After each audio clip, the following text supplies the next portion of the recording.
Welcome to another Aztec Dummy Extravaganza. Weird weekend. For the second weekend in a row, it's been absolutely crap weather outside. Constantly rainy, overcast, ugly. Well, I mean, clear, not horribly ugly, but not good model building weather because you can't take things outside and spray them and let them dry or let them. You can't sand outside. You can't do anything really outside because it's raining. So I didn't get a lot done. I did get a couple of kits actually finished, which is nice. One kit that I was able to get a progressive amount of work done on was the Moebius Cylon Raider. I've developed a template set for that to paint the black stripes and to paint the pentagons on the sides. I've detailed that in further parts of the video, but since you've seen that model, I did the thing that modelers do when they have to every once in a while. Is I scrapped the whole thing and started to repaint it. And the reason is I went with my typical Duplicolor primer as the base color, and after I got the stripes on and the pentagons on, I realized it was just too dark. It was there was no place to go to show dark weathering. It was dark to begin with. If you start with something that's too dark, it's tough to go darker. Best to do it too light and then go into the darker spectrum. I tried putting some lighter highlights on it. It didn't work. At the end of the day, I wasn't happy with it, so I basically pulled out the primer can and just started from scratch again on it. I reprimed everything to make it so that the primer color is going to be the darkest color. And what I mean by that is I'm going to use templates to cover parts of the ship that is going to be the dark panels. I'm going to cover those now that it's got the primer gray on it, so that when I paint a lighter gray on top of the whole thing, then those pieces that I've covered will still be the dark primer gray. It's confusing, I know. I've considered writing a book. I'm going to call it 50 Shades of Gray, My Life Painting Starships. It's all a matter of grays, So that is what I'll show you next. Now I am going to include the painting of the stripes and the pentagons, because like I said, that's all valid work and it will work on any color that you've decided to paint your Cylon Raider. It's just those particular ones won't. That particular ship doesn't look like that anymore. But let me show you what I did manage to get done this weekend. Here's our old friend the Reliant, the Reliant. I got it finished. I said I was going to wait a couple of days for the decals to set in and then spray the whole thing with a flat coat. And that's what I've done. It immediately looks a lot better. You don't have that shine on it anymore that makes it look like a toy. You can see I've got the impulse piece, the pieces in the impulse deck in. What else? Oh, the thing I like about putting on a dull coat over top of particularly brush painted work is all that detail on the bridge that is brush painted immediately looks better once you have gloss coated and then dull coated it. It actually takes off the impression of brush strokes and it makes it look like it was sprayed on. It gives it a more unified color, which is nice.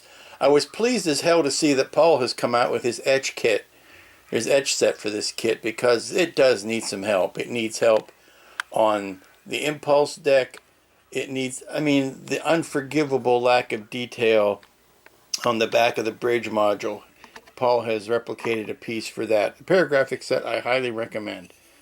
It looks like he took care of the window drilling templates, which are good, so that you can actually drill your windows out. Go out and buy it. It's got the Aztec Dummy seal of approval. Not that Paul needs my help.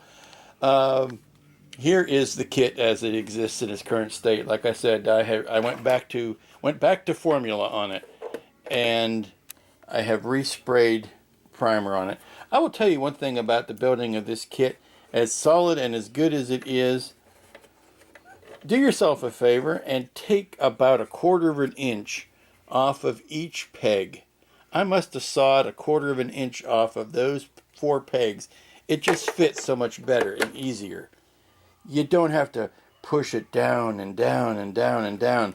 I mean, we get it. We know where it's supposed to go. Just give me little locator pins and I'm good to go. Same thing with the 2 main top and bottom pieces. I must have sawed 1/4 of an inch off of each one of those off of the pegs, not the holes obviously, but the pins, to get that so that it sits easier without having to use both arms to mash it together. You can see the hole I've cut in the bottom plate here. I'm leaving this plate open. That's where my wiring and the power is going to come out of. I'm just going to leave this plate in place and put the battery and the switch inside all that hole. I mean, there have been models where you're trying to struggle to try to fit wiring in. If you can't fit wiring into this kit, boy howdy, you could use cable on this kit and you could still fit it all in. I'm going to do the 2, the lights in the back, the what they're calling searchlights, one here and one here, and then I've got the 2 headlights up front. Now I don't have any yellow bulbs on me, so I'm going to use a couple of warm whites and then probably just tint those with some Tamiya clears to get the yellow. And the cockpit's out in the other room. Here is the I have promised to get myself off of this table and into the other room, but so far it has not happened, so I'm still shuttling between the studio and the dining room here. This is as much as I've taken off of each peg. A nice little collection of those to make it easier to make this kit go together. This is what I'm calling the cockpit section, and if you can see, once I rip the tape off of this, my completed cockpit. Obviously no occupants, but 3 consoles, 3 chairs, some scratch building inside, and let me see what happens if I can touch a battery to this. Okay, just like that. And there's the purple lights. Now, they are coming off a little bit way sourcey here. They don't so much in real life. But with the louvers on top, and I've always noticed when they showed the cockpit with the Cylons inside, it usually has a purplish glow to it. So that's what I did. I put some purple lights in there, and I'm looking around and I'm not seeing the louvers, but this will all plug down into the top hole of the ship, and then the photo etch louvers will go on top of that. Hold on one second, I think I see them. Voila, here are the louvers. Now I've not put these pieces in, those long strips. Those will be the last things that I put on there, because I have a feeling this is going to want to bend a little bit to get it in place, and I want that in place and glued down before I put those in, because I'm just going to end up snapping them off if I don't. Let's see if I can get the effect of the louvers. Yeah, see, that's looking right. That's the idea. And I'm debating whether or not to put the glass in or not. They're robots. They don't, if you believe the robots, then they don't need an atmosphere. They don't need any oxygen inside their cabin. If you believe they are lizards in robot suits, then yeah, you have to put some sort of glass in there. I may try with the glass that Paragraphics provides, but if I can't get it to come out right and still look clean, I'll just forego the glass in there. But I think it looks nifty. And let me try it here with the lights off. You can see what's going on in there. Nice.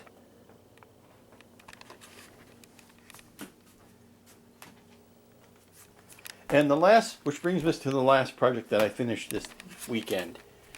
It is the Lex moth, the moth from Lex.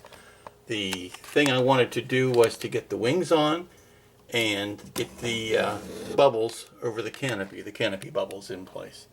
Canopy bubbles went on without a hitch. Very happy with how they turned out. The wings glued down nicely. They look good.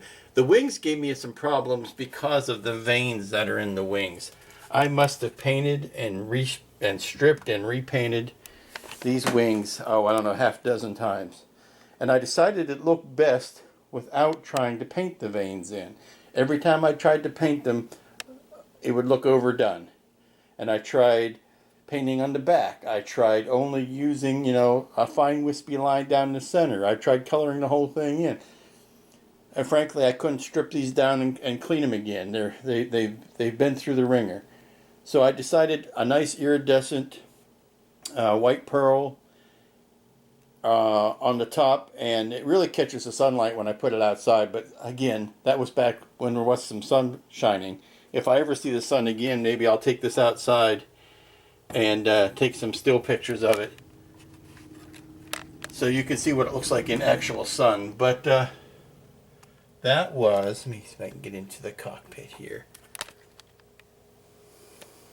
Yeah. And you can see some control panels back and behind there, and you're catching the glare. But this was a project that was weeks in progress, and I worked on it in between other little kits here and there. I didn't. There's all those frameworks around the legs. But that was something that I was working on in between other projects, so I took advantage of the less than stellar weather to finish it off. Today we're going to paint stripes on the Cylon wing. Plus we're also going to do the pentagon that comes down here. The stripes, and I've seen people do their own stripes manually, and some of them look pretty good and some of them look not so great. And that comes from trying to get this arc the same on both sides on both wings. And the templates that come, or the outline that comes with the instructions, probably have the best and small wonder, they have the best representation of what that stripe needs to be. It's narrower at the front than it is at the back. It has a weird little arc here. The problem with it is it goes over top of these, and it's tough to paint a straight line over top of those. One almost wishes that they had made these details something that you could put down on place after you've painted your stripe. At least these two little, they look like half of some sort of tank. But if you could put those down after you've painted your stripe, it would be much better. But you can't, because it's molded in, so what are you going to do? Also, getting this edge here constant seems to be a bit of a challenge. So what my templates do is that they provide a line, and what I would do is pull out the center here so you can see. But the template line here itself is the correct thickness. It is the amount of distance between the edge here and where the stripe starts. So if you keep this edge of the template lined up with this corner here, then your painted area will automatically be in the right spot. There's two ways to do this, really. The template has the positive and negative shape in it, as I want to do, and you can paint a whole area here black, put down the positive shape on top of it, and then paint the gray around it. Or you could paint the whole thing gray, put down the painting template, and then the hole you're left with, you paint black inside of that. Now, since I'm going to be using variations on my primer gray as my ship color, what I'm going to do is pull out the center of this template and use the outside edge of it to define my black stripe area. This will be a lot easier to explain once I've started. Here's the important corner to start with. You've got this width of this template, like I said, and I've got it lined up. I've got it lined up so that it's hitting the edge of the model piece right here. It's resting on that edge, and this inside corner is on the trailing edge of the plastic piece. So all I need to do is follow this line up to here, and then, I mean, you can see that it's still in process, but you just follow that line up the edge of the kit to know where that inside parameter of the curved line needs to be. Now, as I'm working this up, I am going to, go under and over these obstructions. So let me get the rest of this finished. Here is the shape in place. Now, the nice thing about the vinyl is that it will allow you to stretch it a little bit. So what I do is I take a Q-tip and just rub it in that groove, or all the paneling grooves, and that'll let that vinyl sit right down inside those panel lines, and you needn't worry about paint creeping underneath them when you go to paint it.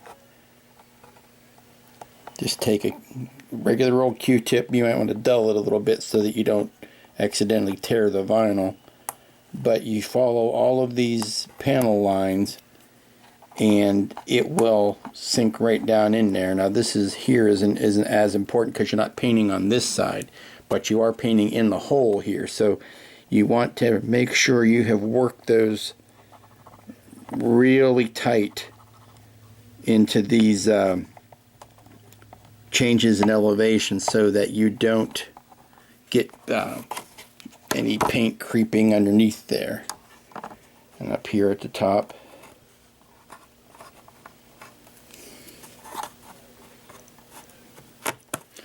Again, trying to do this with one hand, it's not that easy. Now, I cut the template here so that I could work it a little easier. It's, it gets floppy and sometimes tough to handle if you're using a big oval shape, but if you cut it in a spot, you can more easily move this piece around while this piece lays still. So that's why you're seeing that cut there. But you can carefully put it next to the other one to make sure that your front leading edge is as wide on both wings as you want them. But I mean, you make sure that they're equal. And this is just pulled. This back angle is determined just by pulling that flat and then sticking it down. Again, following that trailing edge there of the wing, and then just working it flat around, knowing that it's going to intersect this bump here just the tiniest bit. So it's going to lay over top of that, so you know you're on the right track when you're hitting that. And if you've laid it down right and you've gone over top of all of the creases, it should lay down with just that fraction left, just that, where you can see this airspace right in there, just that much left on your wing. So the next step to do would be to mask with regular painter's tape just this area here and here. Now that you've got the shape defined, you can put regular tape over the rest of this to keep it from getting any paint on it. And I'll tell you, when it came to painting my stripes, again, I did not use a solid black, my aversion to solid black. It is, I would say, 90% flat black, Tamiya flat black, but I used, let me find it. Yeah, a little bit of Lynn Gray just to lighten it up ever so much so that it's not a solid black. The only solid black I'm using on the Raider itself is going to be for the louvers. And again, these stripes will actually look better if they are not, actually makes the louvers look better since they are the only really solid black thing on the ship. I want to put the masking on the bottom as well. And that's easy enough to do. There is a strip that is 7 millimeters wide, 7.5 millimeters wide, which is how wide these strips are supposed to be. And what I do is I put that down in place, and then I use that as a guide to put two smaller or two thinner pieces of vinyl on one side and the other to mask that off so that I know the space that I am left with is the correct thickness. That's the next step. This is what it looks like once you have pulled up that middle strip. Now this is where I'm going to be painting. So again, mask with painter's tape on either side of it. And that's the next step. The bottom stripe, or the stripe on the inside of the bottom, wants to sit right on that edge. And it's been also described as being a 7, I think that's a 7.5 millimeter black line. What are they calling for it? Yeah, those are 7 millimeter black lines. So you use, again, one of the 7 millimeter wide strips that I'm providing, and you use that as your guide, and then you use another one of the strips that are not a designated width to butt up against that, and then you peel this one back off, and you've got your strip that you know is the right dimension. As you can tell, I took a pair of scissors and snipped some vertical lines here to make this masking line fit over these obstructions better, since this is the only this right here is the only edge that counts, and we're going to put yellow tape, focus, and we're going to put yellow tape along the back of it.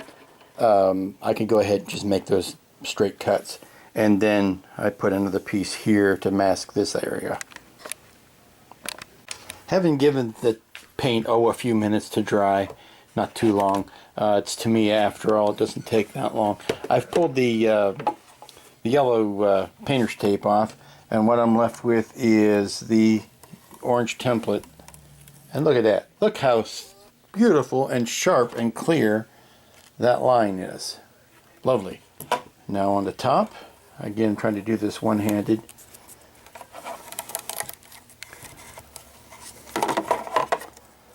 Pulling the tape off, and by jingo, look, it is a very sharp, very clean, very taut black line, or blackish line. It is not completely black, and nice and even along that straight edge, nice and even along here, because we've used that gauge of the width of the tape the whole way.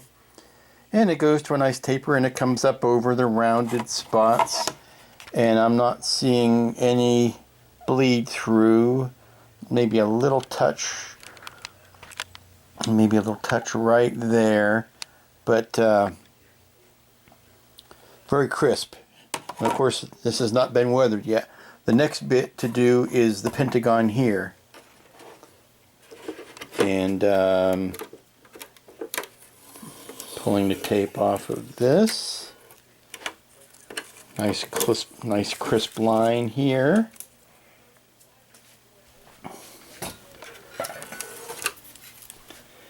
And ta-da! Now you take this and you put that next to it, and you get the idea. Oops, wrong side. Put that over here. Come on. Well, again, trying to do this one-handed. And you get the idea of the two. There we go. You get the idea of the two black lines there. Here's the wing I did earlier, And of course the color is up to you. That's the whole nice thing about painting as opposed to using decals. You can choose your own color. The decals are a little bright to my eye. I know sometimes I have to do that, figuring that they will dull down once you put them over a darker surface. But I don't recall the logos or the pentagons on the ships in this series being that bright and noticeable. They may well have been on the filming model, but I don't recall them being so bright. So I toned down the color a bit. I used some cockpit green and I used some sky color, Tamiya, and that gives me this more muted pentagon. By the way, I get a perverse sense of pleasure, being the aging hippie that I am, that they chose the symbol of the evil empire to be the pentagon. I don't know if the art department at Battlestar Galactica was making an in-joke or not, but I get a bit of a thrill out of that. I just get a chuckle. So let's lay down the template. Here's how the template will come to you. Actually, it'll be even a little bit better than this because it will come with a clear piece of tape over it, not this paper tape. And what you want to do is line up this top empty hole, this top corner, this apex, lines up right here at the base of this cross and this horizontal and this vertical line. And if you've lined it up correctly, the base of this piece right here will come, the base of this painted area right here will come just above this raised detail. Now I'm going to cheat a little bit in my placement because like I said, I'm using this paper version, but your templates will come with clear tape over that. And it'll be, here it is in place. Now, if you've lucked out and done it correctly, each of these points, here, here, and here, will follow this vertical line. And again, because the vinyl stretches, I was able to just deform it over top of this raised piece. So the only other thing to do now is to tape off the exterior with some painter's tape and get to spraying. Here is the paint painted. Now I, again, like I did with the stripes, I also ran a toothpick down into the panel lines so that I would minimize any paint creeping down those lines. So let's peel up the vinyl, see how we did.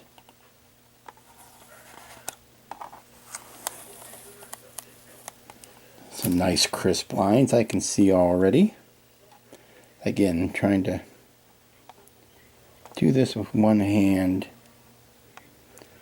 Not recommended. Let me put the camera down for a second and pull these up.